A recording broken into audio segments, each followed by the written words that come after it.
Shall we? That's Here it. we are. Marco? Well, we came all the way from LA for this. Shall we? I mean, Of what course. kind of question I is know. that? Che domanda? Doesn't matter, you know? What's the matter you? We could go for a coffee rather than having a podcast. So we need a coffee for sure. Yeah. I've only had 3 this morning. Oh, yeah, we definitely You're way afford. behind. I know. So no, it's an absolute pleasure to be here in Melbourne for Australia Cyber Con, hosted by AISA, and pleasure to meet you, Ivano. Thanks for having me. Pleasure to meet you guys. You're a busy person this week with I a few am. sessions. Yeah, a few. Just that one now and 2 more coming tomorrow. But it's all great. I love it. It's all good. It's all good, and great to be in Australia and the APJ region. We're going to learn about some of the work that you do and some of the things you've been talking about this week. Perhaps a few words about what you're up to. The AUSCERT and some of the work that you're doing, Yeah. and other things. Anything you want to highlight would be great. Of course, not a problem.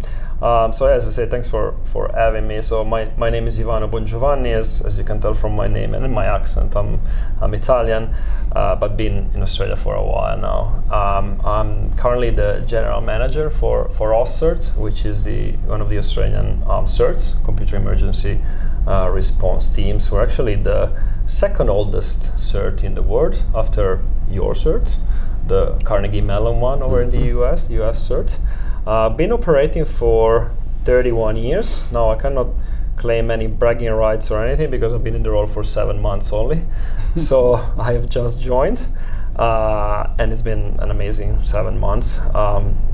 You might not know, AUSCERT is closely associated with the University of Queensland over in Brisbane, so we're effectively part of UQ.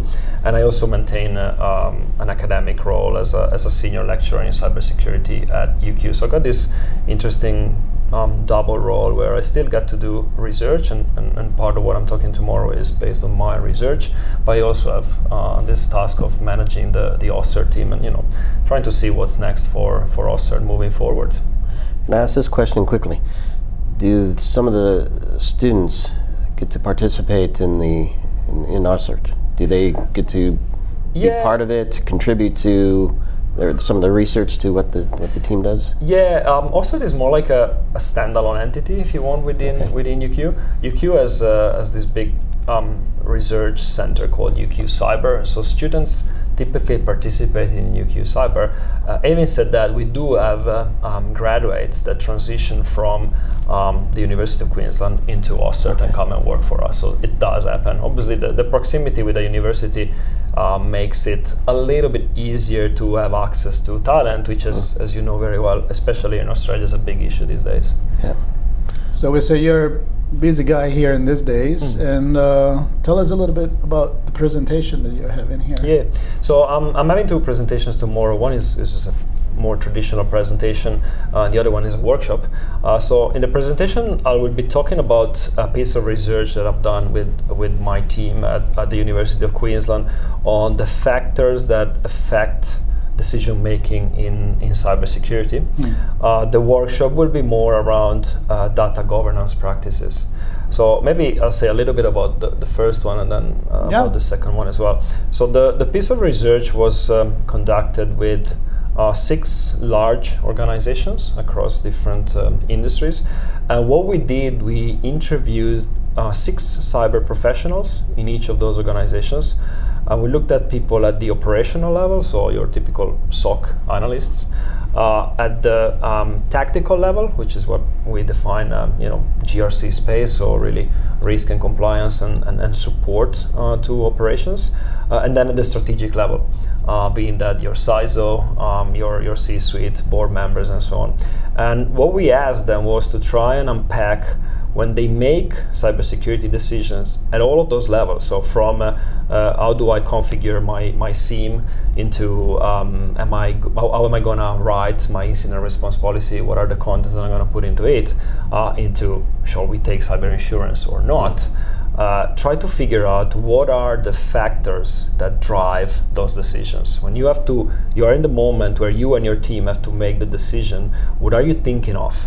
because we thought that if we were able to map all of that out, it would be a great reflection tool for decision makers in organizations to go, hey, I know what the evidence is telling me. Have I looked at all the different things that could impact my decision? Have I thought of everything before I made the decision?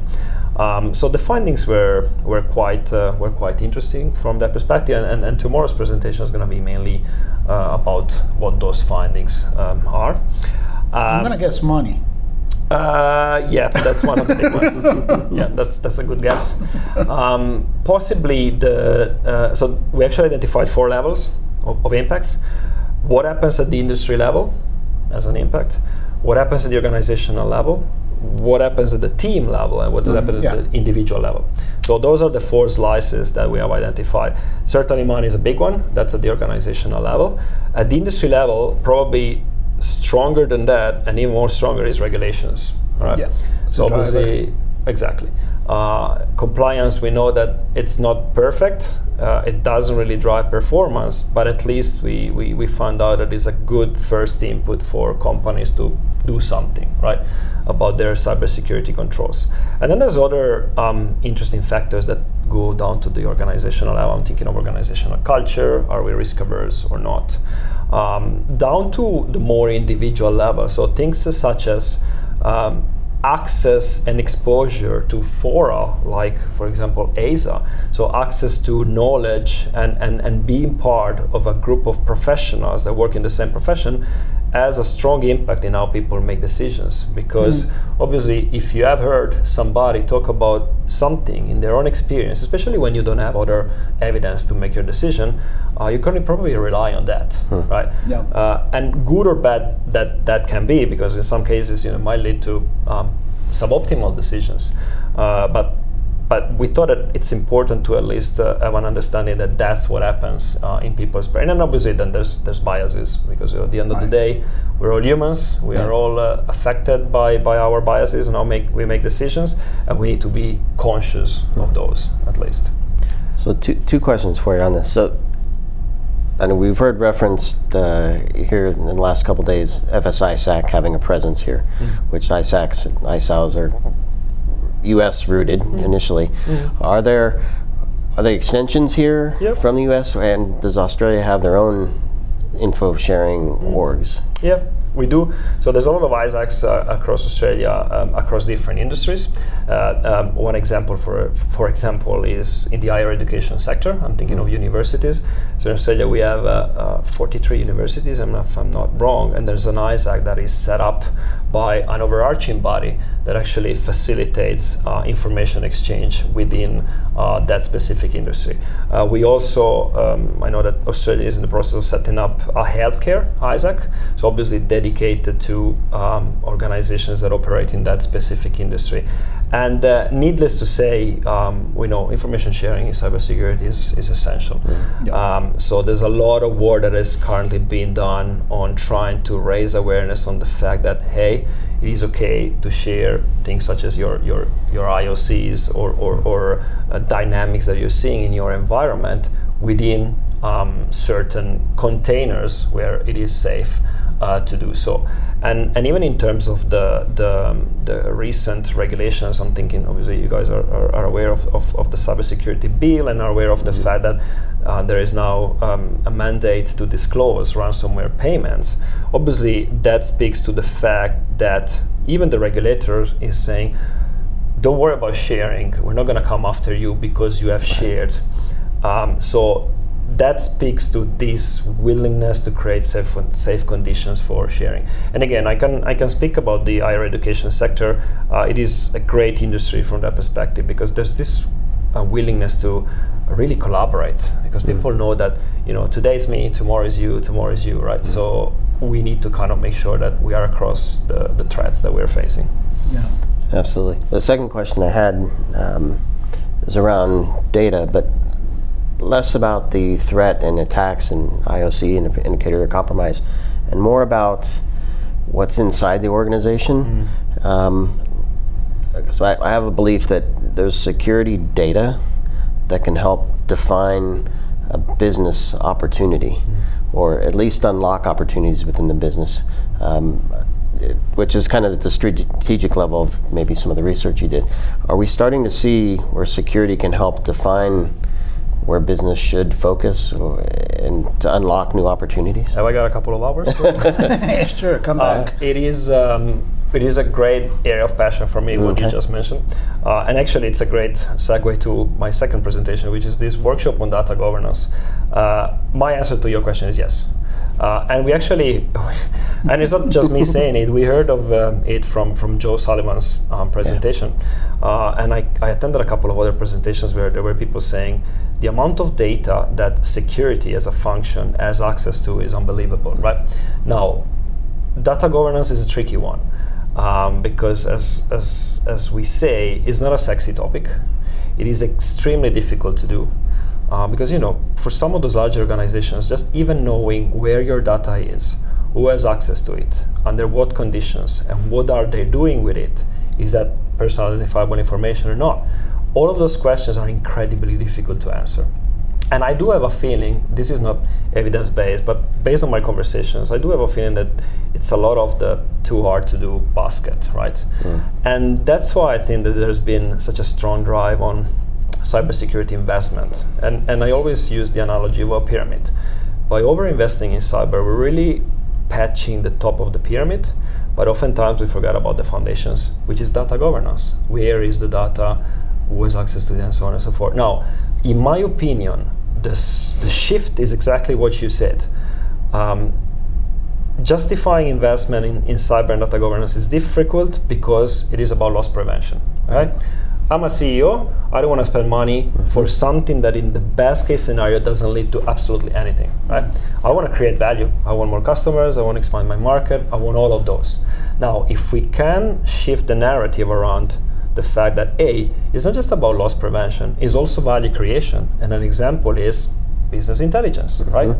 If we can find ways to structure unstructured data, we're gonna know where is what and who has access to it, loss prevention. But also understand things such as, are we being efficient with our operations? Are there parts of our business or our infrastructure that should be decommissioned, that are just costing us money in maintenance and are not delivering value? So all of those, I think, the second bit, I think, is a much stronger argument to go and knock at the door of the CFO and say, hey, I need investment in data governance, cybersecurity, call it as you want. I'm not a big fan of the concept of data governance because I think it's difficult to understand, but something along those lines. Right. And I don't, Marco, do you remember the conversation we had with, it was a film company? Oh wow, yeah. It was a long time ago, but this was kind of the inspiration for me, where back in the day, the films would be captured and then physically transported from on location to production and then to post-production, all these things. And this organization said, if we securely find a way to do this digitally, we can change the way this industry works, and we'll have a first run at this new opportunity. And they were very, very successful with that. So it was led by a secure method. Of course, it's cloud and it's data storage and all that.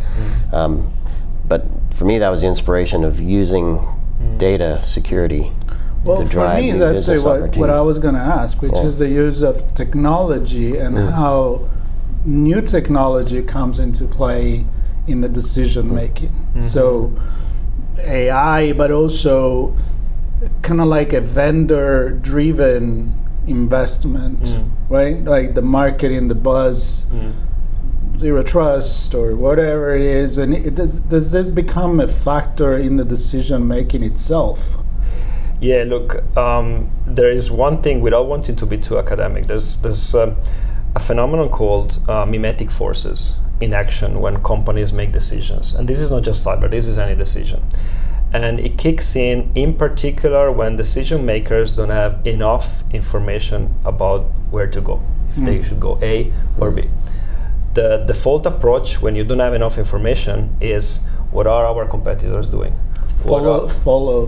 Exactly. Follow what everybody else is doing. And look, to be honest with you, in cybersecurity, considering how nascent our industry is compared to, say, HR, finance, marketing, whatever, it's quite understandable, right? So vendors obviously drive a lot of that, because one vendor has exposure to a number of other organizations. So they do know what the different organizations are doing. And they are actually able to replicate some of those things across the different organizations. So a lot of times companies approach vendors and ask the question, hey, what are you seeing in my industry? And what is best practices? The problem with cyber is that defining what best practice is incredibly challenging. And if that is missing, people just try to look at what everybody else is doing. Hopefully you can get a little bit higher than what the average is. But again, it's not perfect. It is what it is at this stage. You mentioned two other, I'll call them service categories, HR and marketing. To me, those are two industries, whatever you want to call them, that have really dialed up. If we understand our employees really, really well, use all that data we have about them, we can keep them productive, we can keep them healthy, we can get the most out of them as a resource. Same for marketing. If we dial that up, we use all our sales and marketing data, we can get the best leads to the sales, to the renewals, and it's all data driven. So I have this view that security data exists where we can do that same kind of dial up. I don't know if executive teams are ready for that. Sounds like maybe they are. Well, I mean, there's more and more CDOs positions, being that chief data officer or chief digital officer, right, created. Now, there was a big drive a couple of years ago. It hasn't really been up to speed as much, and I don't really know why. But if you think about it, when you blend together loss prevention and value creation, as we said before, and just boil it down to, as you said, data, it makes a lot of sense to have a CDO that does a little bit of both. Now, you also don't want to half cook loss prevention and value creation. So, is there something that different parties need to do? So, you want to strengthen your loss prevention, well, you're going to give a task to the CDO and the CRO if you have a chief risk officer, right? Or somebody else in that type of role. It is still a lot of ongoing conversation, but I agree with you. At the end of the day, you boil it down to data, and then you decide where you want to go. Yeah. Anything that inspired you in these days that you were here? You say you saw Joe Sullivan. We got to talk to him. We're actually in the same hotel, so we get to run into him too. He's a great guy. We had him on the show a few times, and we know the story he went through. But we thought we heard some feedback of his presentation. I'm pretty sure everybody was excited about it.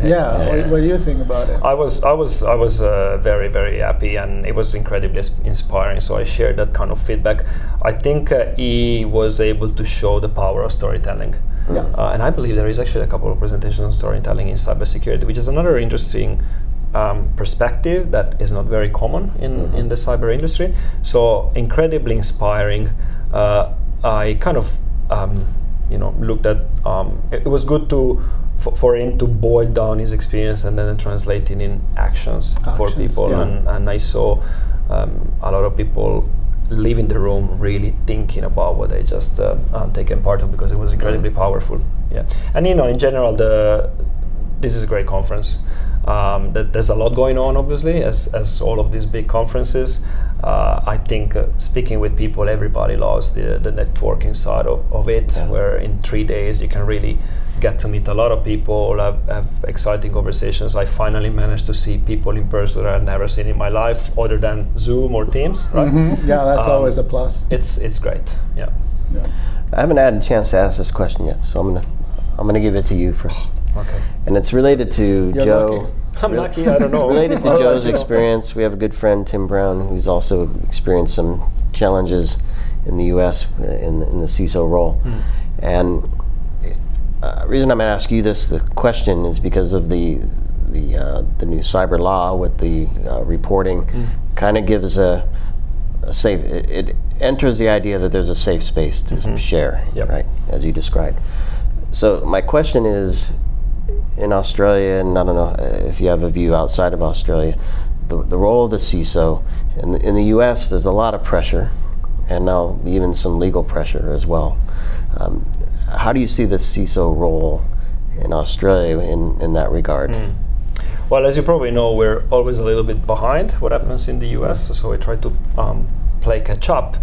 But what happens in the US is a reasonable predictor of what's going to happen over in Australia. Now, I was quite surprised, to be honest. One of the topics I've been working on is board members' liability in case of cybersecurity and data breaches. And as you probably know, I think it was March 2023, I believe, SEC proposed a piece of legislation that would actually closely connect board members' actions with potential liability in case of data breaches. Now, that law was pushed back; it didn't go through. There's still obviously, instances where there could be personal liability for board directors in case of a data breach, and the idea was more about having board members disclose what cybersecurity competencies and skills they have, because that's the assumption is that, well, if they do know something about cyber, investors are going to be a little bit more happy to invest in that specific company, because a data breach, might still happen, but you're going to have that top leadership buy-in that is very much necessary. Now, all of that to say that we actually, so some of the comments were in the US where, board members have actually been let off the hook with this change in cybersecurity regulation. And again, I think the more sophisticated comment on that was that that's not exactly true. What has been growing is more burden on CISOs to produce the evidence for the directors that they're actually doing as a company the right things when it comes to cybersecurity. And in Australia, we're seeing the same dynamic. So it is a squeeze. It is a squeeze. And ASIC in Australia, the regulator in that case, it's the SEC equivalent, right? Yes, exactly.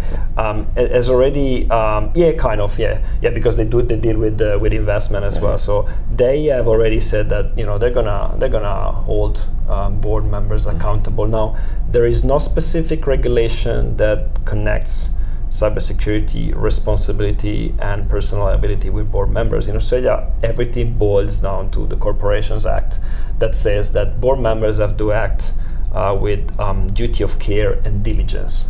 Obviously, if it emerges from investigation that the company has not invested enough in cybersecurity, where negligent in cybersecurity practices, that could kick in this clause of duty of care and diligence, because board members probably have not performed within this duty of care and diligence. So all of this long explanation to say we're saying similar dynamics, things are squeezing in, board members and top leaders in general have to be more accountable. They're going to become more demanding towards CISOs, which is going to increase the pressure on CISOs. Yeah.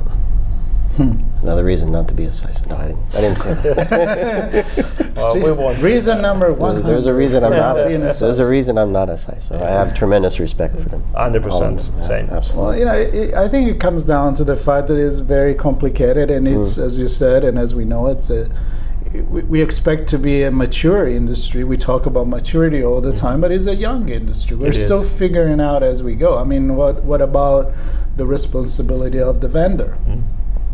Oh, yeah. No, they're off the hook. I mean, right? Yeah. No liability on that. We saw a few things happen in the recent month. Well, and third-party risk, just to finish off, is another massive topic here in Australia. Okay. Yeah. Maybe we can have a chat on that separately. Absolutely. You were definitely welcome to join us besides the regional event here, which we're happy to be, and hopefully we'll be back next year. I wouldn't say no. Of course. And then of course trip to Australia is always good, right? Yeah, and you can join us on one of our online episodes. Absolutely. On redefining cybersecurity with Sean, I'll be part of it too. Thank you so much. Thanks, guys. Yeah, thanks super fun, super informative. Really great conversation. Absolutely. Appreciate it. My pleasure. Yep. And enjoy the rest of the conference. Thank you so much. And for everybody watching, you can get in touch with any of our guests just by checking out all the podcasts that we've been publishing.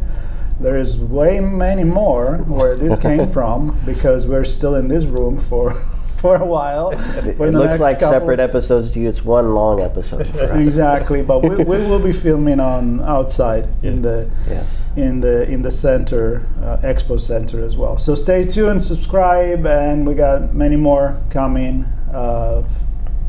I don't know how many. I don't 10? know.